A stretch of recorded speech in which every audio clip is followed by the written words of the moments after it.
2026 சட்டமன்ற தேர்தலுக்கான அரசியல் பணிகள்ல அரசியல் கட்சி தலைவர்கள் மும்முரமா ஈடுபட்டுட்டு வந்துட்டு இருக்காங்க. இப்படி இருக்கக்கூடிய நிலையில தமிழக வெற்றி கழகத்தோட காங்கிரஸ் கூட்டணி அமைக்க போவதா தகவல் வெளியாகி இருக்கு. இது அரசியல் வட்டாரத்துல இப்ப பேசு பொருளா மாறி இருக்கு.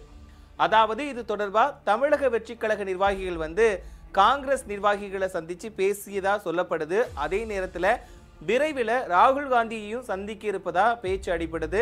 இதை பத்தி இந்த பதிவுல விரிவா பார்க்கலாம். அதாவது தமிழக வெற்றி கழக தலைவர் விஜய், நடிகர் விஜய் தமிழக வெற்றி கழகம் அப்படின்னு சொல்லிட்டு அவர் ஒரு கட்சியை தொடங்கினாரு.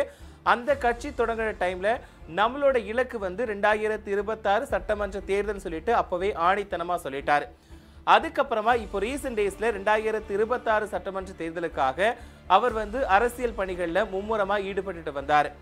இப்படி இருக்கும்போது 2 மாநாடு நடத்தினாரு. அந்த மாநாட்டுக்கு அவருக்கு ஆதரவு அதிக அளவுல இருந்தது வெளிப்படையா தெரிஞ்சிச்சு. ஏன்னா அந்த அளவுக்கு கூட்டம் போயிருந்தாங்க.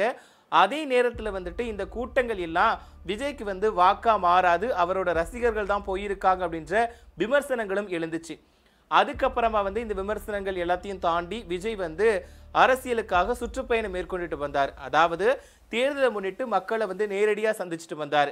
அப்படி இருக்கும்போது 2 சுற்றுப்பயணங்கள் விஜய்க்கு சாதகமா அமைஞ்சிருந்தது. மூணாவதா கரூர்ல விஜய் சுற்றுப்பயணம் மேற்கொண்டாரு. அந்த சுற்றுப்பயணம் விஜய்க்கு பெரிய இடியா விழுந்துச்சு அப்படின்னு சொல்லலாம்.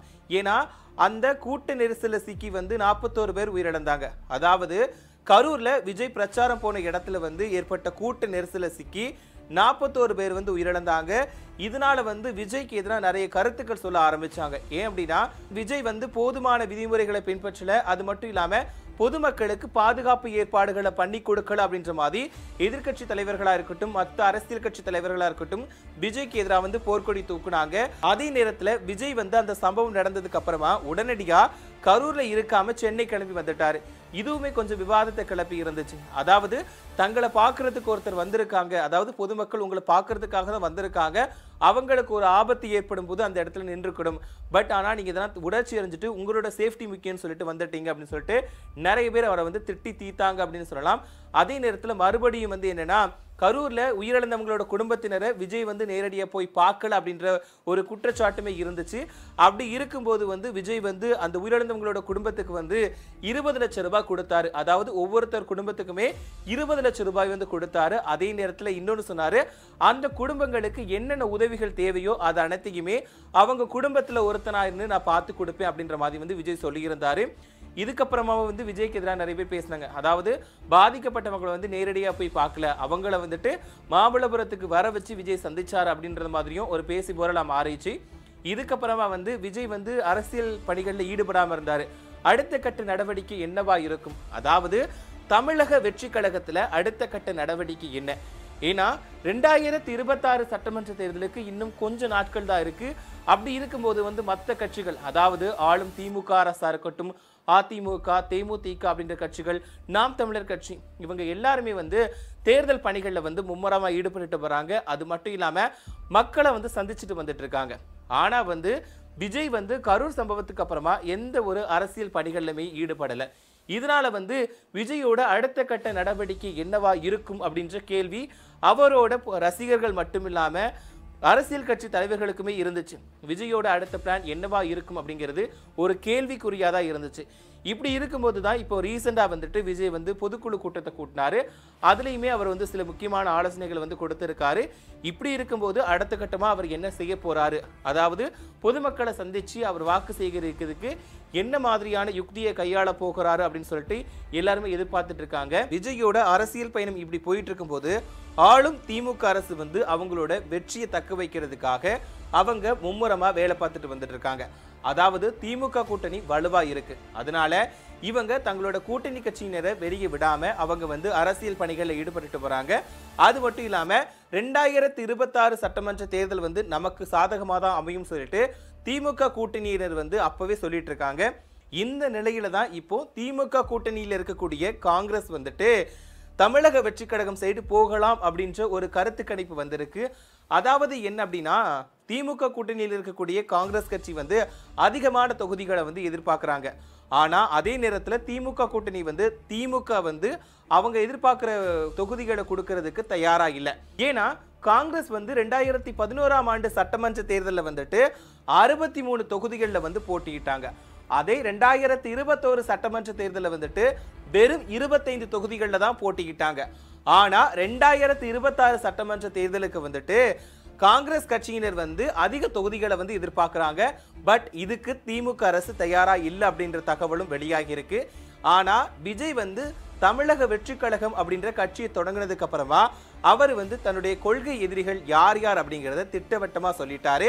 அதே நேரத்தில் வந்து தமிழக வெற்றி கழகத்தினர் வந்து கூட்டணிக்கான கதவுகளை வந்து திறந்தே வச்சிருக்காங்க அப்படின்றது எல்லாருக்குமே தெரிஞ்ச விஷயம் தான். ஆனா பட் வந்து இவங்க கூட கண்டிப்பா கூட்டணி வைக்க மாட்டோம் அப்படிங்கிறத வந்து தமிழக வெற்றி கழக தலைவர் விஜய் வந்து திட்டவட்டமா சொல்லிட்டாரு.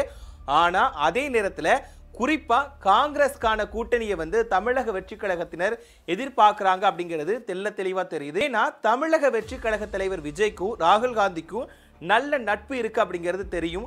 அதனால இவங்களோட நட்பு வந்து ஒருவேளை கூட்டணியா கூட அமையலாம் அப்படின்ற எதிர்பார்ப்பு இருக்கு. இன்னொன்னு என்ன அப்படின்னா, நம்ம கரூர் சம்பவத்துக்கு அப்புறமா வந்து விஜயை வந்து ராகுல் காந்தி தொடர்பு கொண்டு வந்து ஆறுதல் சொல்லி இருக்காரு.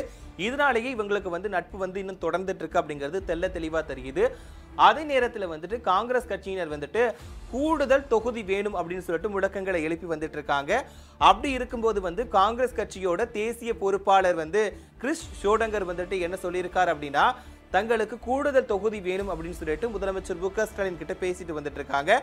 அதே நேரத்தில் ஒருவேளை கூடுதல் தொகுதிகள் தரவில்லை அப்படின்னா தமிழக வெற்றி கழகத்தோட கூட்டணி அமைக்கிறதுக்கு தயாரா மாறிக்கிட்டு இருக்காங்க. அதே நேரத்தில் சில முக்கிய நிர்வாகிகள் கூட, அதாவது தமிழக வெற்றி கழகத்தோட முக்கிய நிர்வாகிகள் கூட வந்துட்டு காங்கிரஸ் தலைவர்கள் வந்து பேச்சுவார்த்தை நடத்தியதா சொல்லப்படுது. இதுக்காக வந்து ராகுல் காந்தியும் பிரியங்கா காந்தியும் வந்து ஆலோசனை நடத்தியிருக்காங்க. அதாவது தமிழக வெற்றி கழகத்தோட வந்து கூட்டணி அமைக்கிறதுக்கான ஒரு முன்னேற்பாடா இவங்க வந்து ஆலோசனை நடத்தினதா சொல்லப்படுது. ஏன்னா இவங்களுக்கு கேட்கக்கூடிய தொகுதிகளை கொடுக்காத பட்சத்துல ஒருவேளை தமிழக வெற்றி கழகம் கூட காங்கிரஸ் கூட்டணி அமைக்கலாம் அப்படின்னு சொல்லிட்டு எதிர்பார்க்கப்படுது. ஏன்னா காங்கிரஸ் வந்து தமிழக வெற்றி கழகம் கூட வந்து இணையும் போது வந்து அவங்களுக்கு கண்டிப்பா துணை முதலமைச்சர் பதவி கிடைக்கும். அதே நேரத்தில் அவங்க எதிர்பார்க்கக்கூடிய தொகுதிகள் கிடைக்கும். அதே நேரத்தில் அவங்களுக்கு ஆட்சியில சரிபங்கு கிடைக்கும் அப்படின்னு சொல்லிட்டு அவங்களுக்கு தெள்ள தெளிவா தெரியும். ஏன்னா வந்து முதல்வர் வேட்பாளர் வந்து விஜய்னு சொல்லி அறிவிச்சுட்டாங்க. அதுக்கப்புறம் இவங்க கூட கூட்டணி அமைகிறவங்களுக்கு கண்டிப்பா துணை முதலமைச்சர் பதவி கொடுப்பாங்க. அதனால வந்து தமிழக வெற்றி கழகம் கூட காங்கிரஸ் கூட்டணி அமைக்கிறதுக்கு வாய்ப்புகள் இருப்பதா அரசியல் வல்லுநர்கள் கருதுறாங்க. இந்த கருத்து கணிப்பு ஒரு புறம் இருந்தாலும் முதலமைச்சருக்கும் ராகுல் காந்திக்கும் நல்ல நட்பு உறவு இருக்கு அப்படிங்கிறது எல்லாருக்குமே தெரியும். அதனால வந்து காங்கிரஸ் வந்து கண்டிப்பா திமுக கூட்டணியை விட்டு வெளியேறுமா அப்படிங்கிறது கேள்விக்குறியாதான் இருக்குது. ஆனா ஒரு சில காங்கிரஸ் கட்சி மாநில தலைவர்கள் வந்து தங்களுக்கு அதிகபட்சமான தொகுதிகள் வேண்டும் அப்படின்னு சொல்லிட்டு உறுதியா இருக்காங்க. இதனால வந்து தமிழக வெற்றி கழகம் கூடயும் பேச்சுவார்த்தைகள் நடந்துட்டு வருவதா தகவல் வந்து வெளியாகி இருக்கு. ஆனா அதே நேரத்தில் திமுகவும் அவங்களுக்கான மாற்று ஏற்பாடுகளுக்கான தீவிர வேலைகளில் ஈடுபட்டு வந்துட்டு இருக்காங்க. ஒருவேளை காங்கிரஸ் வந்து இவங்களை விட்டு வெளியேறிட்டா அதுக்கப்புறமா யார் யார் நம்ம கூட்டணிக்குள்ள வச்சா நம்ம பக்கம் சாதகமா அமையுமோ அப்படின்ற எல்லா வேலைகளையுமே திமுகவும் செஞ்சுட்டு தான் வராங்க.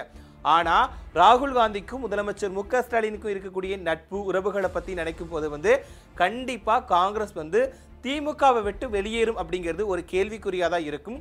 கண்டிப்பா போக மாட்டாங்க.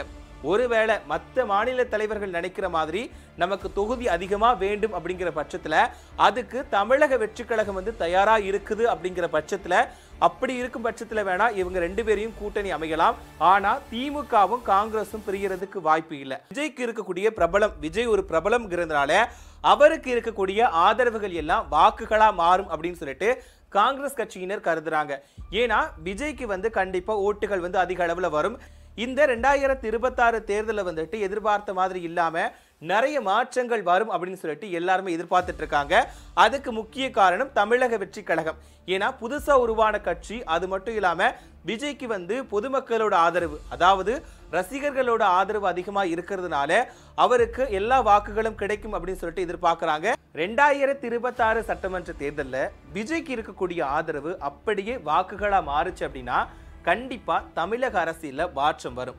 அது மட்டும் இல்லாம எதிர்பார்த்தது மாதிரி இல்லாம கண்டிப்பா நிறைய மாற்றங்கள் வரும்.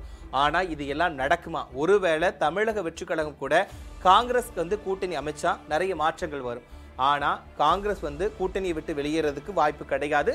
பட் இது எல்லாம் நடக்குமா அப்படிங்கிறத நம்ம பொறுத்திருந்து தான் பார்க்கணும்.